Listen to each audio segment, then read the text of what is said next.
What's happening, everybody? Sam here with Fall Obsession, coming to you guys with another podcast episode. Appreciate y'all tuning in. This week, I am going to be recording with Todd Sellen, who is our Fall Obsession staff manager up in Michigan, and we're going to be talking some archery. You guys are probably thinking, if you're a returning listener, hearing Sam talk about archery again, can't wait, right? I'm very passionate about archery. I love bow hunting and everything about it. And this conversation with Todd, we're talking about our new 2023 Omnias, the setups that we're running, our impressions on the bow, and the gear that we have. Really, really great setup, and I can't wait for you guys to hear our thoughts on it. But before we get into that, I gotta say, podcast is driven by Ridge Rock Hunt Company. Derek and Lacey over there in Mississippi, they book hunts with vetted outfitters across the country. They have a strong network of vetted individuals that either they or somebody they know and trust has hunted with and had a good experience with. So if you're looking for that next adventure, you want to book with one of those outfitters that's known and trusted, give Derek a call. He'll work with you on everything that you need to do to get set up with them and try to figure something out that'll work for you. So Ridge Rock Hunt Company, go check them out. We're also partnered with the Outdoor Call radio app. Outdoors Dan from Respect the Game TV. He has an app that you can download on your device where you can stream and listen to hunting shows, hunting podcasts on a loop every single day of the week. And he also has a couple of live shows a week that he does as well. You can also catch those live shows on his Facebook Live, which is pretty cool. But if you haven't downloaded the Outdoor Call Radio app, go to the App Store or wherever that is on your Android and download it. Get it on your phone, and you can start listening to the shows. You'll catch Fall Obsession Podcast on there on Mondays, same as our regular publications. Finally, if you guys are partnered or affiliated with your own outdoor brand or a great outdoor brand in the hunting industry, and you want to advertise and promote that brand through this podcast, we want to talk to you. We want to discuss that opportunity for you guys. Go to fallobsession.com/podcast. There is a form on there that you guys can fill out, and from there you'll be in contact with our production team, and we can start talking about our analytics, our numbers, advertising opportunities through the show, and what all that looks like from you as a partner. So if you're interested or know somebody that's interested, please let them know and send them to fallobsession.com/podcast. I'm going to stop rambling. We're going to the conversation. You guys are listening to another Fall Obsession podcast episode. Oh, you got her, dude. She's down. Let's go. Dude, I just shot a deer of a lifetime. Freaking smoked him. One with nature, and if you're a believer, one with God.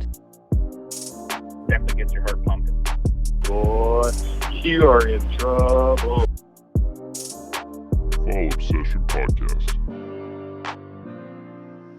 Hey everybody, welcome back to another Fall Obsession podcast episode. I'm Sam, and I'm on here with our Fall Obsession staff manager from Michigan, Todd Sellen, this week. Welcome back to the podcast, Todd.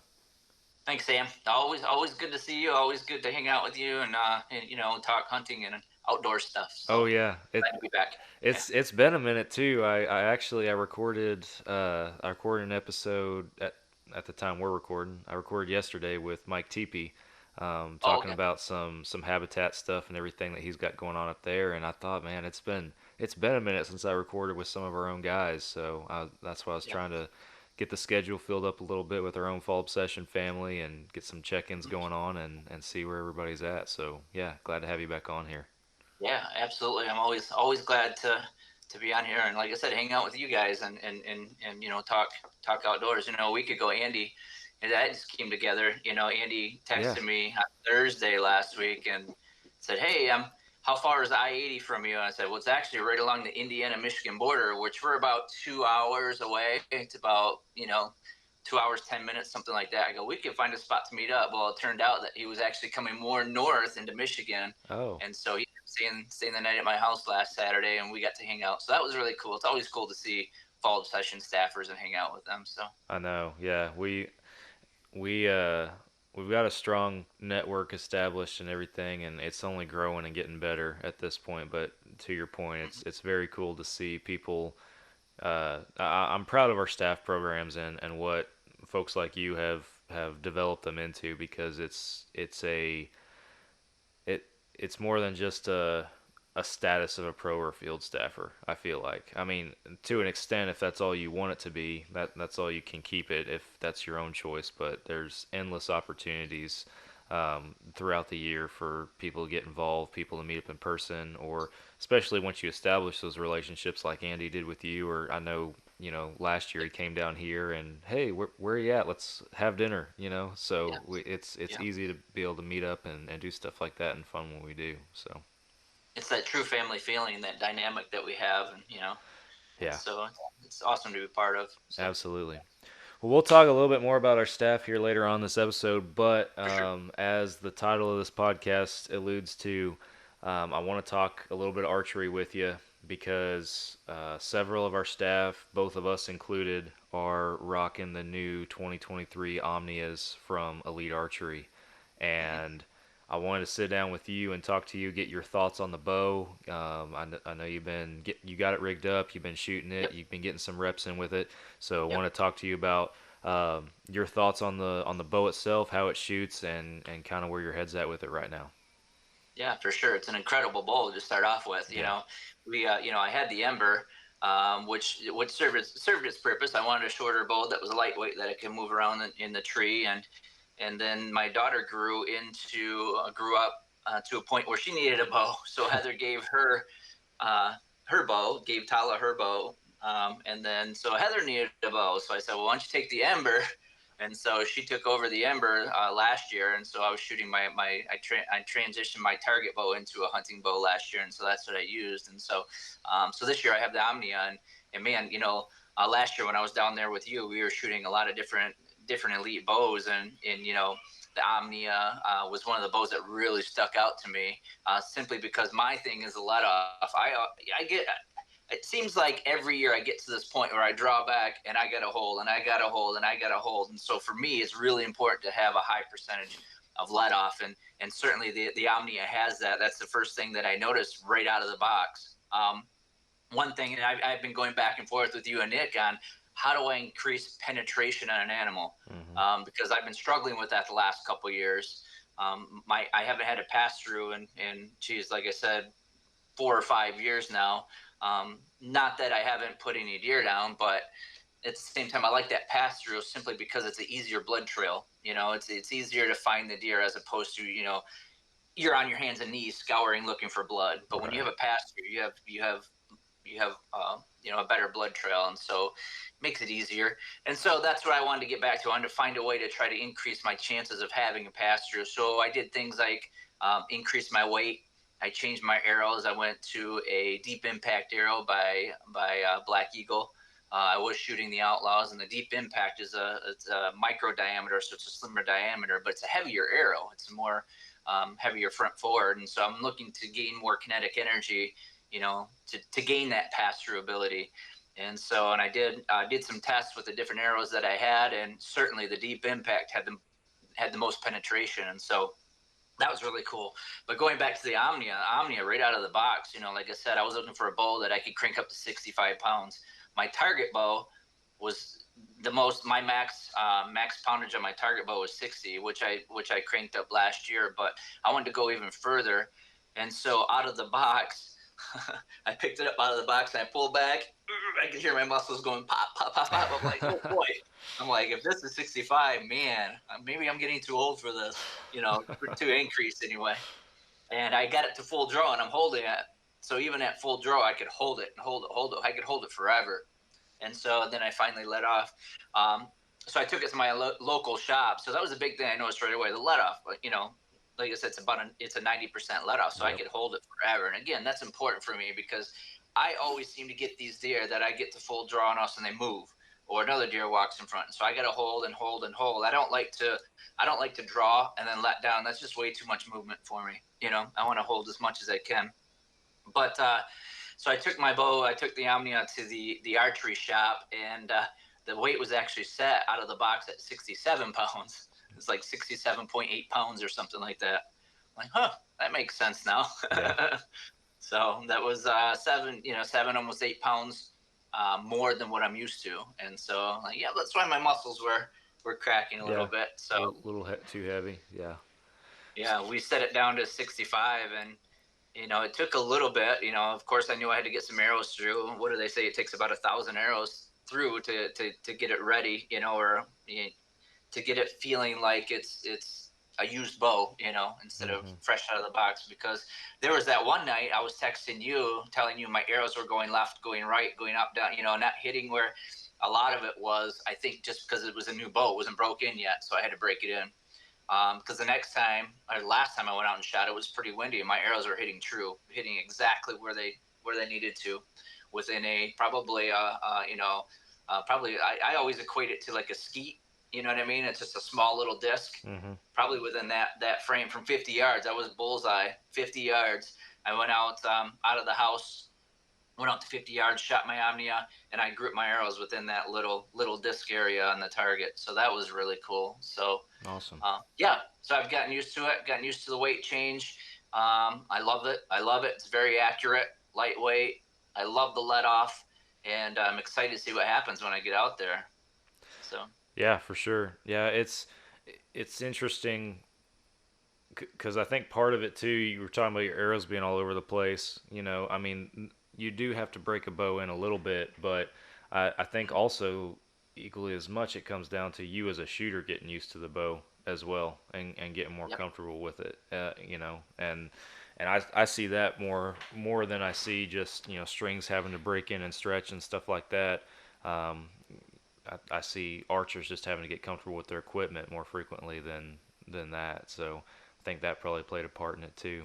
But Well, yeah, exactly. And even with me increasing it to 65, again, that's 5 pounds more than what I've been shooting.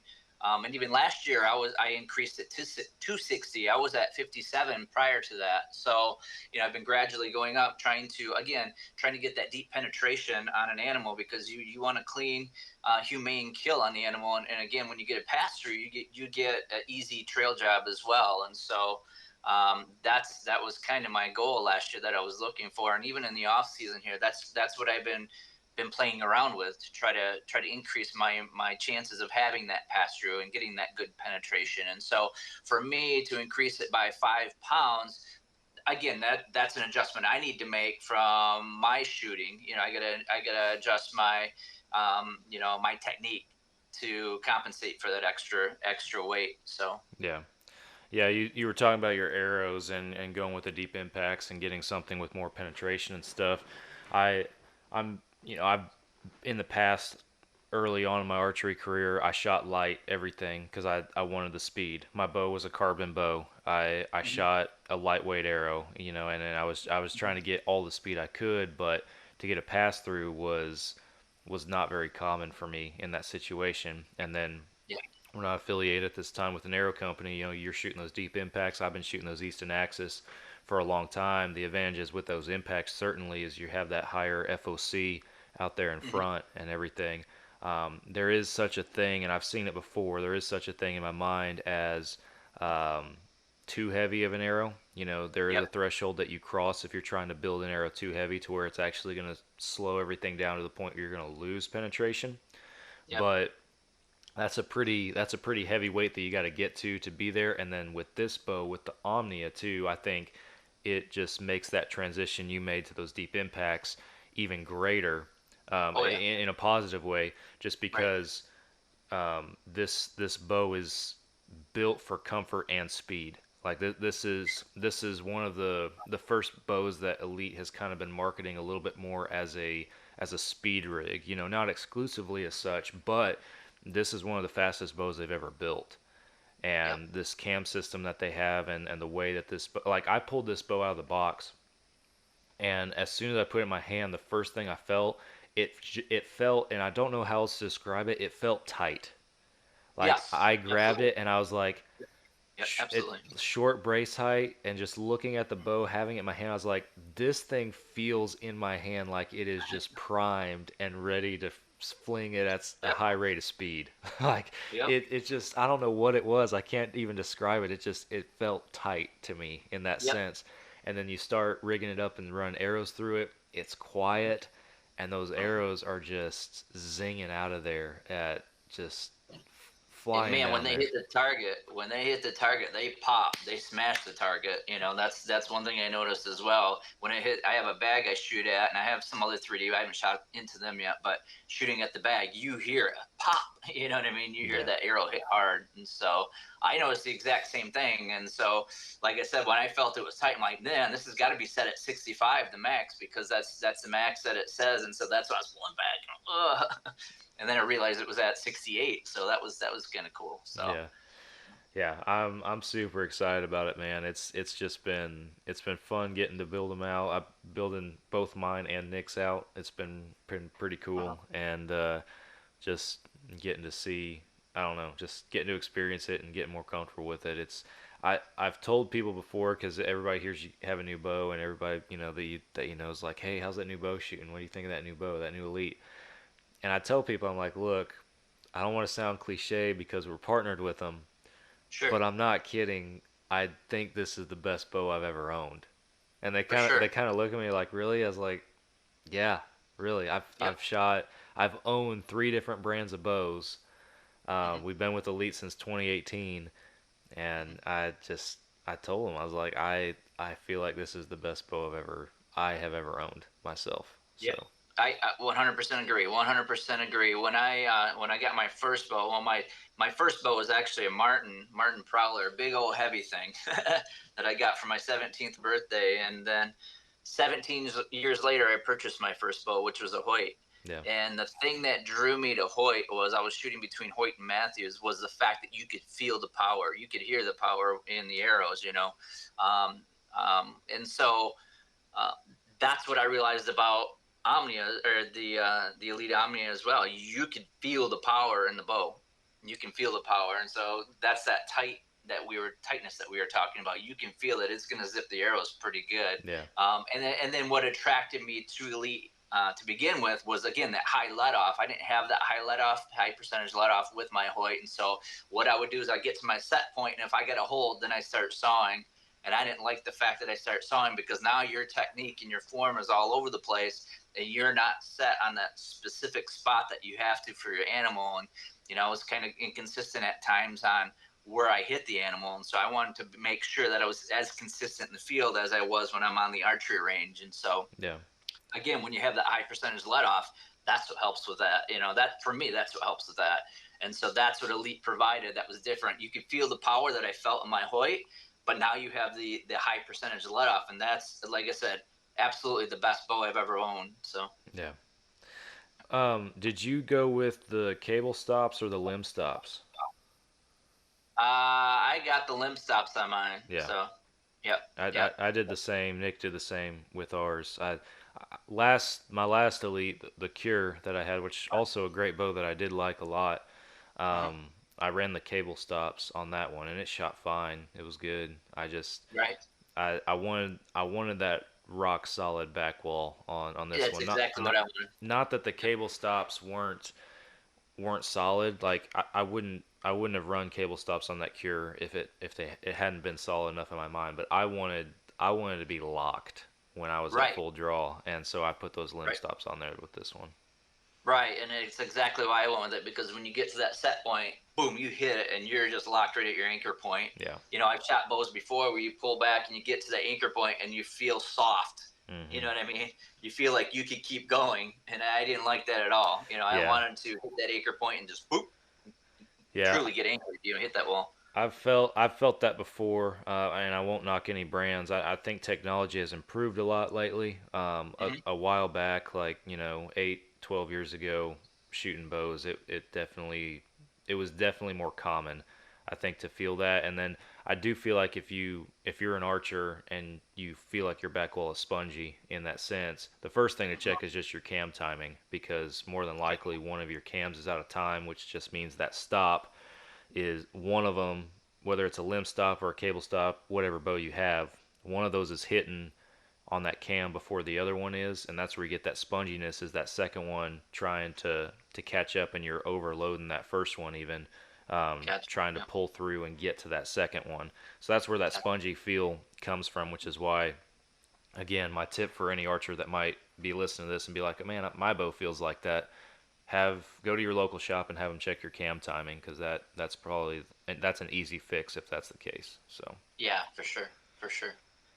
yeah, So, it's an awesome rig. I'm super pumped to be running it this year. What kind of accessories did you put on? Are you running on so I yours? put a CBE microlight sight that I have, and I went with the microlight sight simply because it seems like the majority of my action always happens right at dark. And there have been times where I've gone out, where I've sat in my stand and I've had a nice buck come in.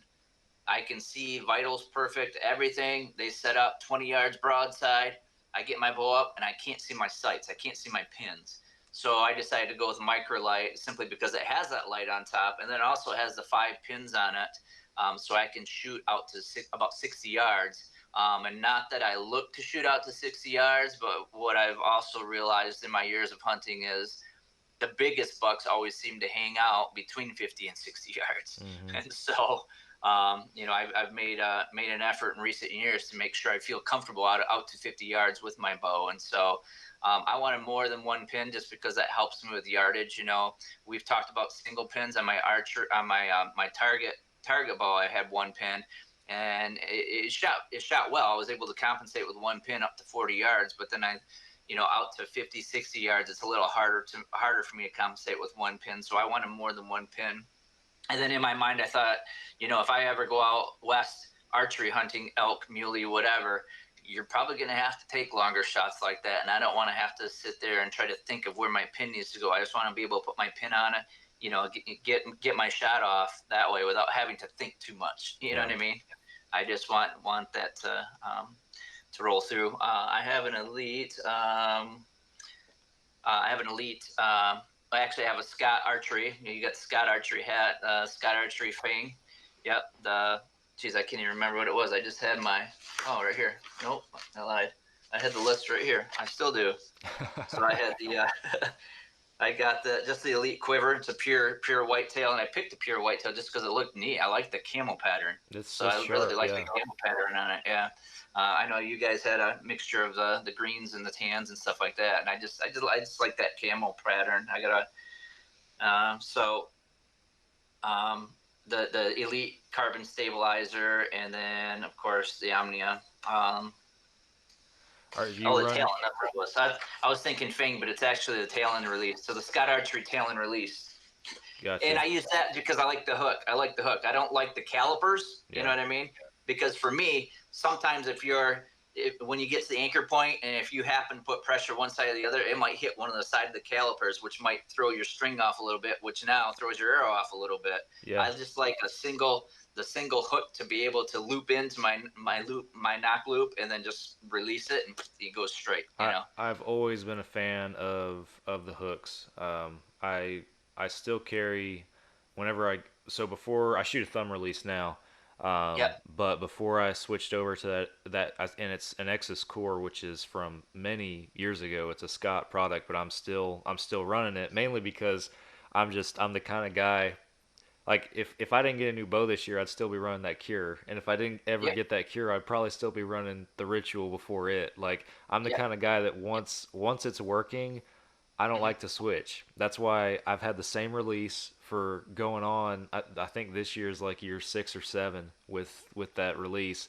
I've been shooting the same arrows for almost 10 years. Like, if it's something I like and that's working, I keep it and it sticks around. But before I switched to that core, I was shooting a Scott, and back then I forget what version it was, but a hook release as well. And I remember when I switched to that hook release, it was just, I was so much more comfortable with it than I was with the calipers. So. Right. Yeah, me too. And like I said, and that's what I realized, trying to be as accurate as I possibly can. That was one of the things I switched, went from the calipers to the hooks. And then I realized that my accuracy improved quite a bit. Yeah. And then with that, I have the wrist strap. I don't have the thumb release. You know what I mean? I have the wrist strap. And for me, because I use it simply because I thought, originally when I switched to the wrist strap, I thought, I don't have to have pressure. I'm not pulling with my fingers. I'm pulling with my whole arm. If that strap is wrapped around my wrist, I can pull with my whole arm. Well, one thing I threw around the idea of going with the thumb release this year, simply because originally, like I said, out of the box, I didn't realize it was set at 68. I thought it was 65. I was having a hard time pulling. And then when they adjusted it, went to 65. I have this tool this little digital scale tool Yeah. that you showed me last year when I was down there. I went and bought one of them and realized how easy it is just to hook it, grab it, and pull it. You know what I mean? Yeah. Hook it, grab it, and pull it. Somebody just let the doggy in. That's The dog okay. let himself in.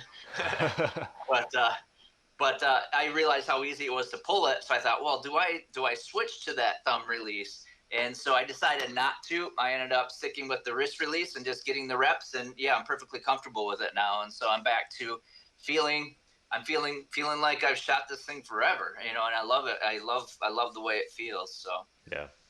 yeah. I'm gonna move. Actually, I gotta release it, but it's sitting behind my camera here, so I gotta jump over here real quick and snag it. Gotcha. I hate doing that on the podcast, but I wanted to. So this showed up unexpectedly in the mail from Gotcha. Elite or the outdoor group. They're wanting me to demo it and see, because again, I shoot a thumb, but this it's called the Verge, and Okay. I'll try to get it so you can see it there. It's a Yep. hook, but it Yep. has two slots for your Fingers. fingers, and it's a trigger. Like, this is a trigger, but it almost shoots like a back tension, almost, which is very, very interesting to me. Right. So I got to get this out and play with it. I wanted to get comfortable with my Omnia first and shooting it and being good with it before I went and started playing around with a different release. I'm still gonna hunt this year with my thumb release, but I don't know. I'm really big on like follow through on your shots and not punching your trigger, and like when I shoot with a thumb release, I mean my pinky finger just hangs loose because it's just a 3 finger, so my thumb is on the trigger, and I almost, like, I'm bringing my thumb in, but I'm almost closing my hand like this. I'm almost just closing my hand into a fist and pulling through my shot when I release with it, and that's something that I've worked really hard on with my release. And I also prefer I like a very sensitive trigger, which I know is not everybody's fan either, but I don't want any travel in that trigger. I want to be able to place my thumb on it, and as soon as I start squeezing, I'm releasing. Is just my personal preference and how it works with my mind. So I'm interested to play around with this. That's a trigger, but functions like a back tension and is kind of I mean, target archers I'm sure will use it, but I think it's meant to And it's a wrist strap. Wrist strap, yep. It's maybe meant to kind of satisfy those hunters that like that back tension concept, but still want to shoot a wrist strap with a hook. So I don't know. It Like I said, it showed up, and I sent Larry McCoy a text. I was like, "Hey man, you sent me something that I didn't order." He's like, "Yeah, you need to play around with it and see what you think, and film some videos." So I was like, "All right, I'll give it a shot." Yeah, I'll give it a shot. So I gotta, like I said, I'm just now to the point with my bow where I'm like, all right, I think I can start, maybe messing around with, stuff like this, and, be okay. I wanted to make sure I was super comfortable before I threw another release into the mix, started messing with my mind. So. Gotcha. But, yeah, for sure. Like I said, you find what's comfortable, and you try to stick with it, as much as you can. And I just started tinkering around with some things this past year, just because I had, more goals in mind. I've noticed some things with some of the changes I've made in recent years that I wanted to try to get back to, getting full penetration and that sort of thing. So yeah. The other thing I'm having to adjust, and I'm a little late to the party with this, was I decided later on to change my sight setup. Because when I rigged up my Omnia, I put my Engage Hybrid from CBE on there that I had on my Cure, because I love that sight. It's a 5-pin sight with the elevation tape and the adjustment. So your 60 pin is your floater.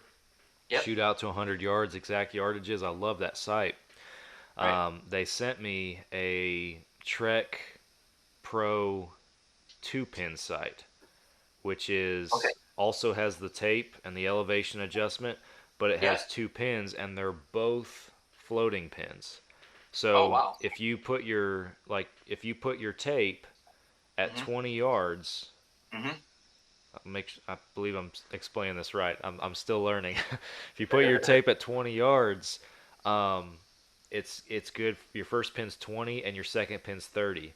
If you adjust your sight all the way down to or how it, whatever that distance ends up being, if you adjust your sight down to, let's say, 30 yards, well, now it's 30 and 40, and it goes like it's built all the way through like your max. Like you could have a 90 and 100 potentially on that thing. Yeah.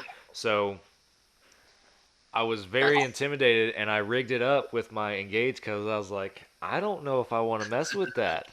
I was Right, very timid, exactly. and it sat in my office and if Larry McCoy listens to this, he's probably gonna be laughing and cussing at me at the same time. But it sat in my office for like 2 or 3 weeks because I was just intimidated by it. I was like, I don't know if For I sure. can do that. I don't know if I can go to that. And so Right. finally, I pulled it out and I was playing around with it.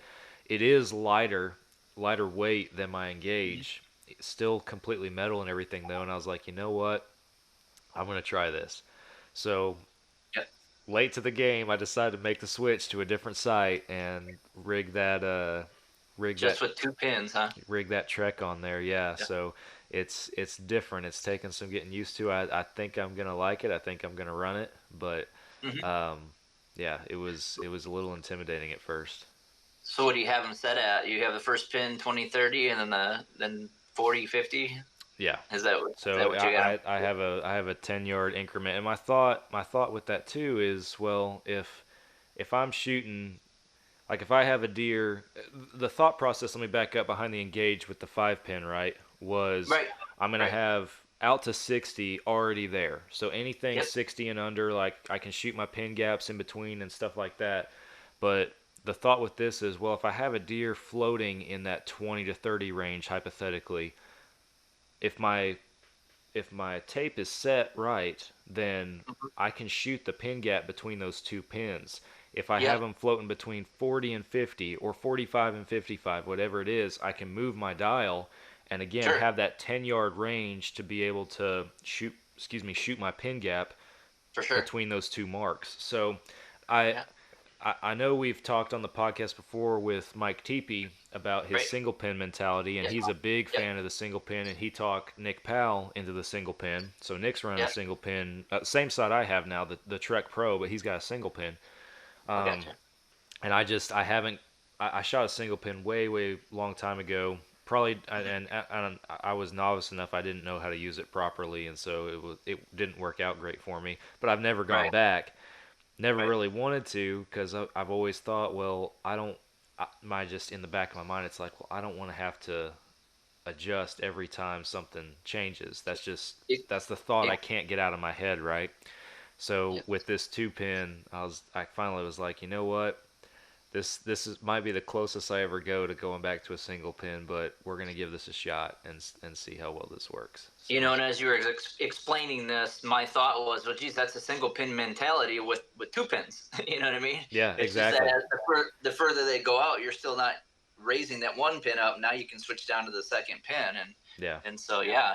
And for me, I use the single pin in target shooting during the competitions, and probably the farthest distance you shoot is at about 45, maybe 50 yards, but the 50-yard shots are on these huge elk targets, you know what I mean, or moose targets or something like that. And so you're still not you're not shooting a deer, a deer, as the further they get out, the smaller the area is that you're really aiming for. And right. that's what threw me off. But I used years ago, I used a single pin out in the field too, and just like you, I had a hard time adjusting, or I found myself fiddling with trying to adjust it and move it and by the time I get it set, the deer were moving off, and so I just thought that's too much work. I gotta be able to get a pin and just put it right on them and be able to get my arrow off. So that's why originally I switched to a 3-pin sight. So I had 20, 30, and 40, and now I went up to a 5-pin sight probably about 3 or 4 years ago, simply because, in my mind, I thought someday I'm going to go out west, so I'm going to need to be able to shoot out to 60 yards. And so, when I was shooting target and participating in competitions, I haven't in the last couple of years just because we were so busy in the summertime. But when I was doing that, I had a target bow set up with a single pin, simply because you're not shooting at 50, 60 yards consistently. And targets in the classes that I shot were 40 max, you know what I mean? It was easy to adjust a single pin. But on my so I had a target bow, and then I had a hunting bow, and on my hunting bow I have the 5 pins set up. So that was part of what I adjusted with my target bow last year. I switched I had a true ball extension XL. It's like a 8-inch extension sight on it with a single pin. I switched that out for the micro light with the 5 and the light on it. Yeah. So I have, and Heather's bow has that micro light on it as well. I just love it. I just love it simply because you can flip that light on when it gets close to dark. Yeah. I think I mentioned this in the previous podcast. So my only concern is if I flip it on and there's a deer coming from behind me, can they see that light when I flip it on? I don't know. I don't know. I have no idea. So. Yeah, I mean, so you have with these lights, at least from CBE, you have two. It's a fade, right? So if you start from the low setting and turn it all the way up, it gets brighter and brighter, and then eventually it just rolls back over and shuts off. So you can go back and turn on high to start, or you can go forward and turn on low. I encourage anybody to get in the habit of making sure you have the muscle memory to turn it the direction you want to turn it, which in low light should be low. You don't need it beaming high. If it's dark outside, the low is going to give you all the illumination you need. The high is meant more for like people who have a 1/1000th pin size, or a .0, make sure I'm saying that right, .01 or however. You know, I know exactly what you're saying. You know what I mean. Hopefully people do. I'm confusing myself, but the 1/9 people that have the bigger size pins, obviously they're gonna hold a little bit more light. They're gonna be just a little bit brighter to the eye. But if you are shooting, and this is probably going to be the most common for somebody, if you are shooting in broad daylight but shooting towards the sun, like if it's morning and you're shooting east, and you have those smaller pin sizes, well, just with the glare from the sun, you might not be able to see your pins very well, which in broad daylight, you can turn that light on the high setting and it'll illuminate them, those small pins, to the point where you can see them a lot better. So yeah, I've had it before shooting, like you said, into that sun, and my pins light up so much that you look through your peep, that color is filling up your entire peep, and it's like, you to try to figure out how to get it out of the sun a little bit so you can see the animal that you're trying to aim. I've always had my floating pin, which is my bottom pin in these 5-pin sights that I've had up until now. I've always had it as the smaller pin size, and this year with that Trek that they sent me, both pins are the smaller size. So that was the other thing that was discouraging for me. As I opened it up inside the house, I was holding it out in front of me. I was like, my eyes aren't that bad. I can't even see those pins. And so it was super confusing to me, because I was like, I've never had this problem before. And finally, when I took it outside and got in natural light and full sun, I was like, oh, I can see them now. That had me worried for a second. Yeah, for sure. Well, mine is my age, so that's why I asked you about that lens. Yeah. I asked you about the lens a couple weeks ago, and so it was, like I said, I'm hitting consistently, so I don't, I just thought it might make it easier if I had the lens to be able to magnify everything. I just didn't know if CBE had a lens for the microlight. So yeah, I saw they had them for the other ones, the Trek and the hybrid and stuff like that. So yeah, we'll figure that out. It's going to be an interesting year, and I'm certainly excited with the bows that our group has gotten set up with. It's going to be pretty cool. It was funny because I think you, Drew, and Nick Latham, y'all all got camo versions. I think Drew, I don't remember what pattern Drew got. You and Nick might have gotten the same pattern. I'm the pure whitetail. Yeah, I'm not I don't remember on that. But then Nick Powell and I, our bows are identical. Right. Same draw length, same draw weight, same color, same accessories. So when we were rigging them up, it's like, all right, what accent colors are you going to do? And what accent colors am I going to do? So he went with green, I went with orange, so we can at least, if they're side by side, we can tell them apart, because other than that, again, they're identical. So that was, and people like looking at us like, oh, y'all are Twinkies. Y'all decided to do that because almost. Yeah, is that the Texas dirt bow, or what's going on with that? And it's like, no, I was like, I put in my order and he sent me what he wanted, and it was exactly the same. Like we didn't plan it. So next time we see Nick, he's gonna have a handlebar just like you, and No, that's the one thing that and when he listens to this he'll laugh, but that's the one thing he can't do. He can't grow a mustache to save his life. So Okay, so we'll have a half handlebar. yeah, there you go. No. Yeah, my accents, I try to go with fall obsession colors just because I wanted to rep, just I love the black and orange concept that we have with the company, and so they didn't have any orange, so Oh, I ended up going with blue and red. So I got a blue and red concept for access because I thought, well, Elite, their main color is blue, so I'll keep that blue, yeah. and then I threw some red on there just because when I'm pulling my peep is red, so I thought pulling my peep, anything that makes it stick out a little bit more, it takes a lot of thinking out. If you can Yeah. you can see the red coming right at your face, you can get your anchor point right away. And Yeah. so yeah, I went blue and red for my accent colors. So. Yeah, I've evolved. I've always been like on my bows, just ever since my first bow. I've always blacked everything out. I've always been big on just the ninja black. Even if the bow itself, like my cure, was green, all Right. my servings and everything on it was black. Um, and then my arrows, I went through a phase. At first I just take whatever blazer veins came on them when I bought the arrows and everything, and then when I started fletching Right. my own arrows, I was like, I want these things to be crazy. So for Yes. 2 3 years, my go-to fletching color was a neon yellow wrap and neon pink fletchings. I was like, I'm gonna be Oh, able to geez. find these. Like I don't care Yeah, if they're for pink. sure. I'm gonna find these wherever they go.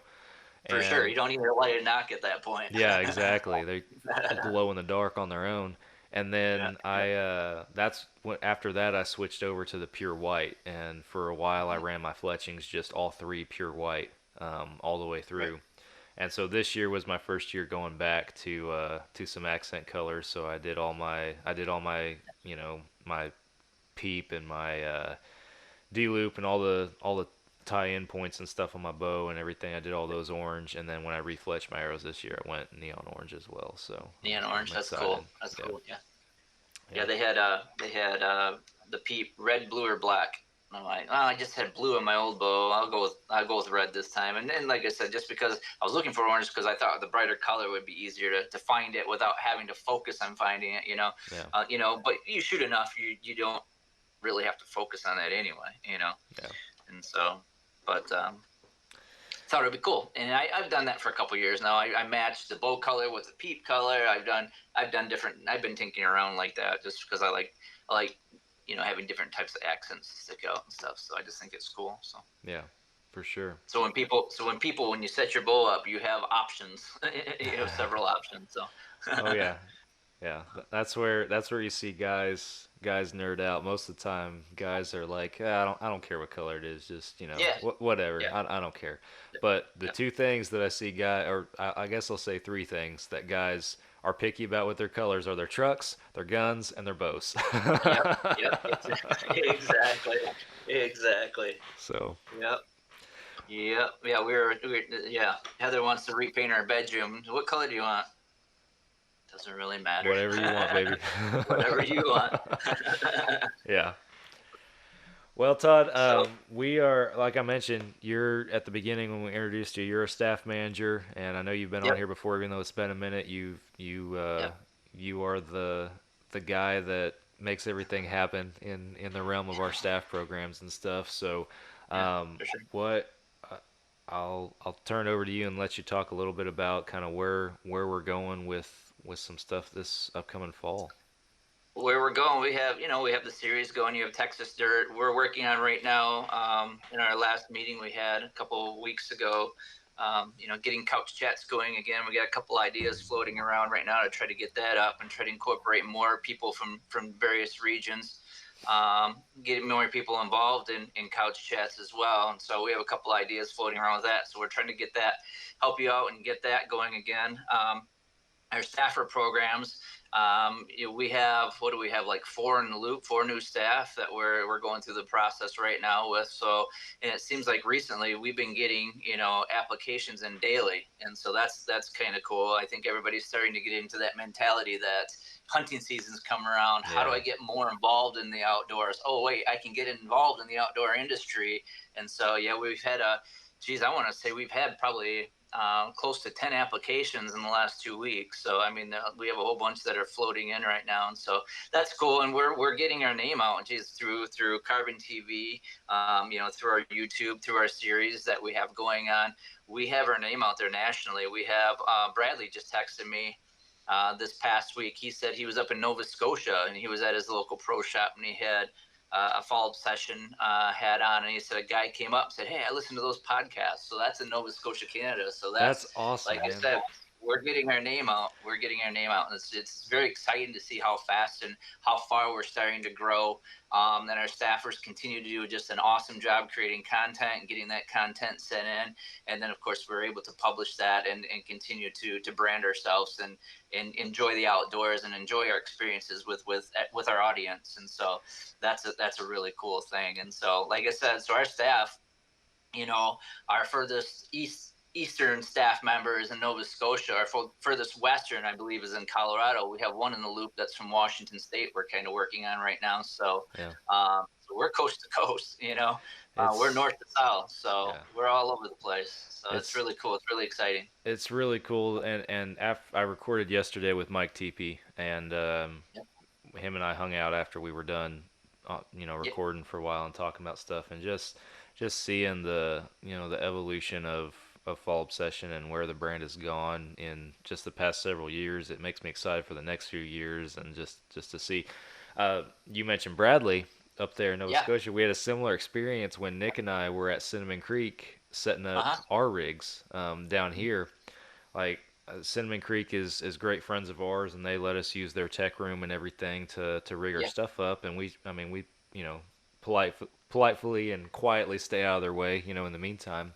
But we're rigging these two bows up, and this one guy comes up to us, and he's like, and I forget what I was wearing, like what I was repping at the time, but he comes up and he's like, "Hey, y'all are those Fall Obsession guys, right?" And my Nick, like we both just kind of stopped and looked at each other, like, wait, what's happening? We didn't expect it at all, especially at the bow shop that you go to all the time. You just it just doesn't happen like that. So he's like, "Yeah, I listened to the podcast and I've watched y'all's shows and everything." He's like, y'all are doing good stuff, and he was like super excited to meet us, and it felt backwards to me. It was not. It didn't. I'm like, okay.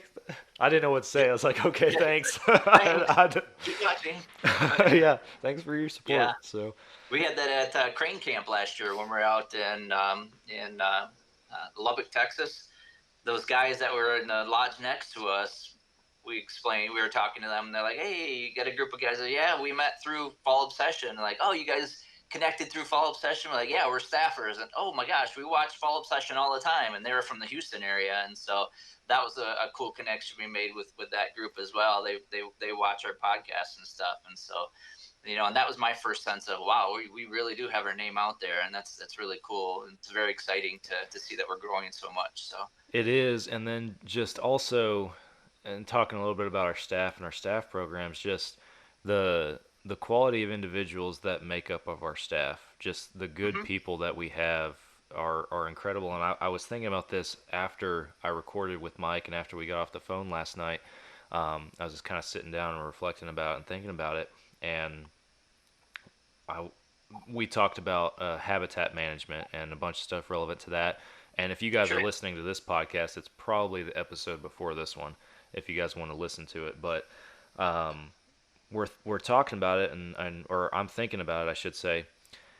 And I thought, man, I've had the privilege of being able to record with a lot of cool people, but a lot of very smart people in the realm of whitetail management through this podcast. Yeah. And I started thinking about, okay, who are the people that have really made an impact on me through whitetail management? And I was thinking about, Emily Shad, Outdoors Dan from Respect the Game, even like Derek Eves from Ridge Rock. All those people are very smart when it comes to whitetails and whitetail behavior. But then I was like, you know what? Everybody always like for a show host or a podcast host, you always want to go out and get the big name. You always want to get a big name guest on your show and stuff like Yep, that. yep, yep. You want that reach. You want that knowledge that they have and stuff.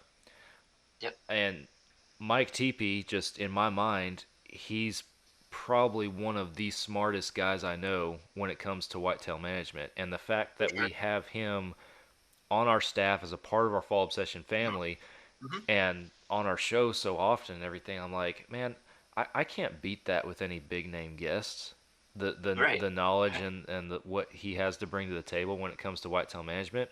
Don't get me wrong, I'd love to have big name guests on here to talk about that stuff too, but Mhm. I, there's no tier above what he's able to bring to the table in my mind, at least. Well, sorry, go ahead. Well, and I was just gonna say it's so cool because just across the board with our staff, if you want to know something, like you can pick up the phone and call somebody. I mean, Sure. yeah, like if I want to know anything about elk hunting, I'm calling Tim Burgess as my first phone call. If I Yep. want to know Yep. anything about whitetail management, whitetail habitat, whitetail behavior, Mike Teepee and Tyler Wolf are both probably going to get a phone call from me. Yep. Like Exactly. it's all just within our own house, and it's super cool that we have that going on over here. And what's exciting to me about our staffers, all the talents and all the skills that they possess, not just going out and hunting and managing, but like I said, we've talked about technology. For example, you got Nick who runs the production department, but you have several other staff members. You mentioned Tyler. Tyler, that's what he does for a living, and to see his skills come out. And when we film, when we're on in camp, for example, that crane hunt, when we filmed when we were actually at camp, he was directing us and telling us what shots we need to have and what we need to talk about. And hey, we'll go back and remember how you mentioned this, go back and expand upon this. So he was really the director of that production. And so that's really cool to see that. Audrey down in Audrey Topping down in Florida, she has a lot of really good skills, a lot of good writing skills.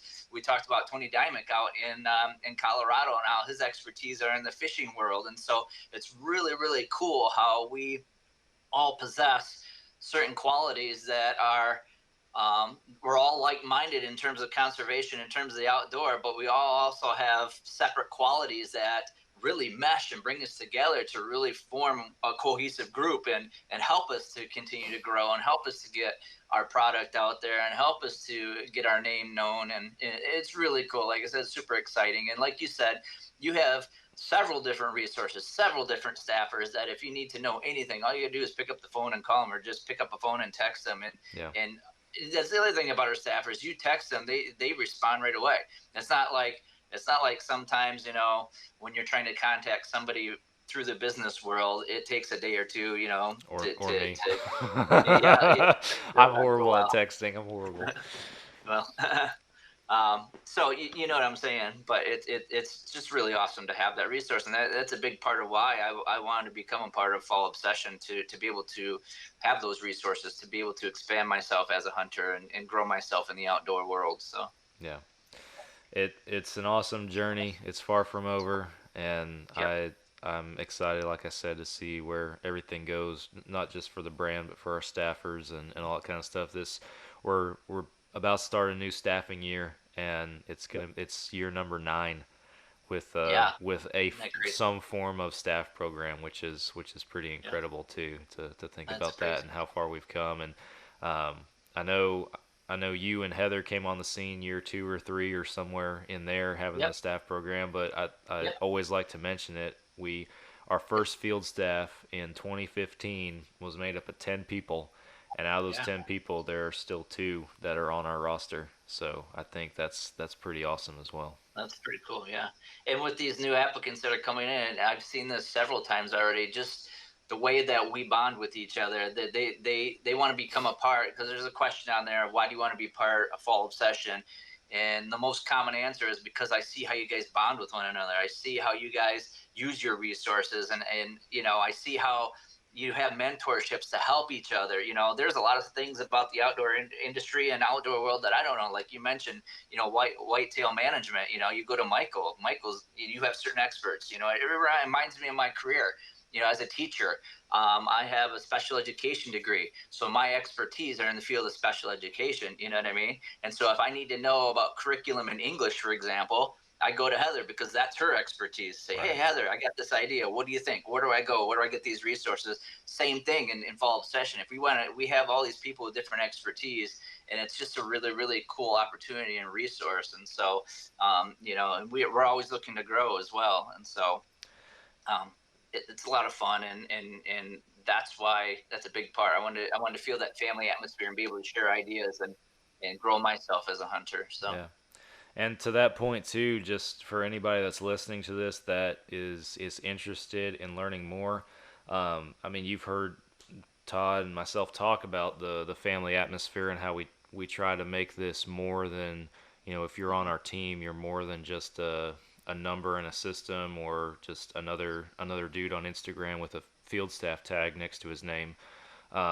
So we try to make this family. We try to get everybody involved. We have everything structured down to where, as I mentioned, Todd is our staff manager, so he's over the whole kit and caboodle of the staff programs. But then under him, we have regional coordinators in the 5 U.S. regions that are, just kind of head up that region and any activities or hunts or events that, or group projects, whatever the case might be, that are relevant to those areas. And so we try to provide those resources and put the right individuals in those spots to where they can help our other staffers along and mentor them and help them in content creation and all that kind of stuff. So if you guys are interested in becoming a part of the team, we're looking for people all over for sure, but I mean especially in some of the southern states and the western states, we really want to bolster some numbers out there. So if you're from either of those areas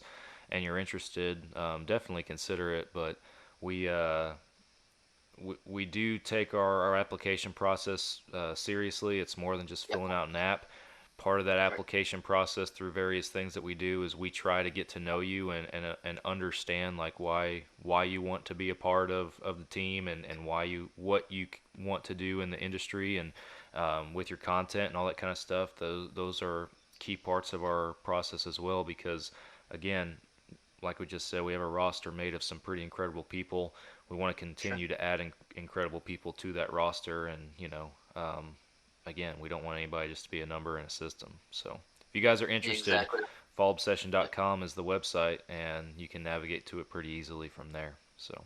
And I want to kind of reiterate what you had mentioned. It's a multi-step process. I've had some I didn't understand, and so I want our audience to know that it's a multi-step process. Mm-hmm. Just be patient, and we'll work through the process together. So, and it's just because we are growing our brand so much and we are getting our name out there that we have to try to get those that fit the best within our company, within Fall Obsession, and that's what we're looking for. We're always looking for staffers, but just understand that it is a multi-step process. It's not a matter of filling an application out and you're automatically on staff. Yeah. And I've, over the years in the past, I've been part of those groups where you did just fill an application. All right, you're good to go. Welcome. And, here's your 10% discount code or whatever, but it's like Todd said, with the steps and everything, we want to get to know you. We want to see your content. We want to understand, who you are and where you're coming from. Todd even goes as far as to, like, he himself will have a virtual interview with you over Zoom. We say interview. It's a pretty laid back conversation. But again, to the point, we want to get to know you to bring you on our team. So, to Todd's point, just be patient with us through that process and everything if you're interested in joining. So. Yeah, for sure. So. I think of where we're at, and I look at different regions, and I think, geez, we have a lot of untapped areas. You know what I mean? There's, I'd love to go up to Washington State and do some blacktail hunting, for example. I would love to do that. Go down to Arizona and do some coos deer hunting. That would be cool too, or javelina hunting. Yeah. So I mean, and there's plenty. We've talked on the podcast before, also, just about how there are plenty of ways. If you want to go on a hunt in another state and you're unfamiliar with the process, a lot of people just, they see shows, they see online, they're like, well, I got to go with an outfitter and it's going to cost me a bunch of money.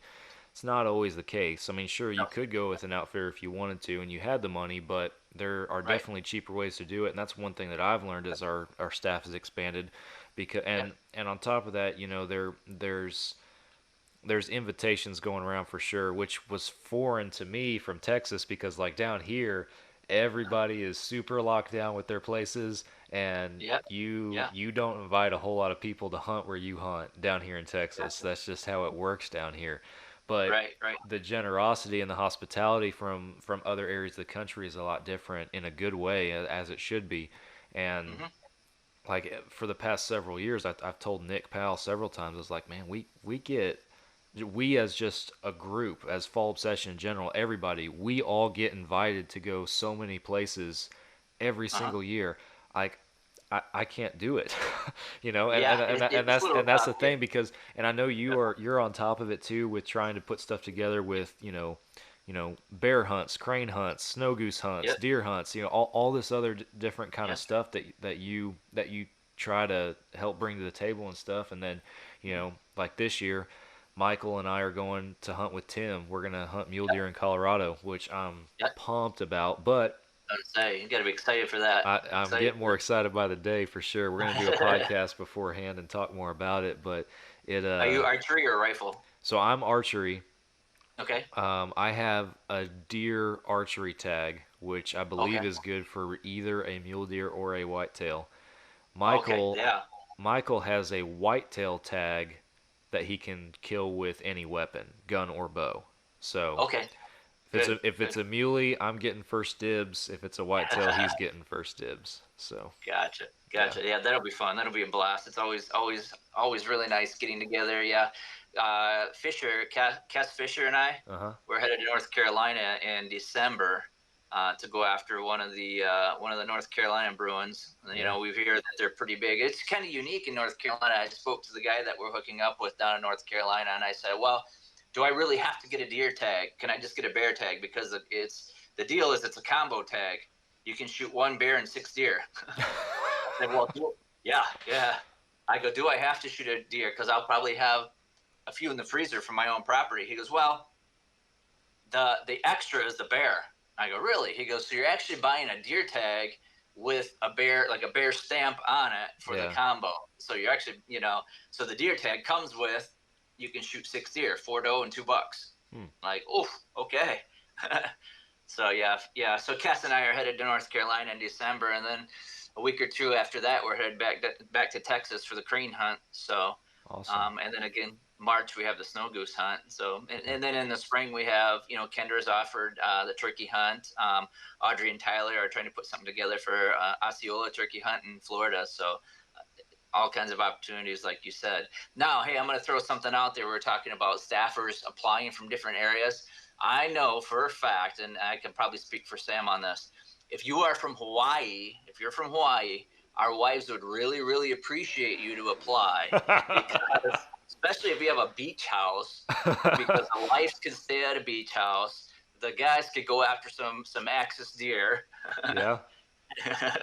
And from what I hear from Nick and Drew, Axis is the animal that you really want. So if Axis you're is from Hawaii, incredible. make sure you apply. That Yeah. would certainly extend our reach and make our wives happy. How's Yeah. that? Yeah. Hawaii would please the wives, and if you're from Alaska, by golly, I want your phone number. Yeah, yeah, exactly. Yeah, we got something. We've talked about that.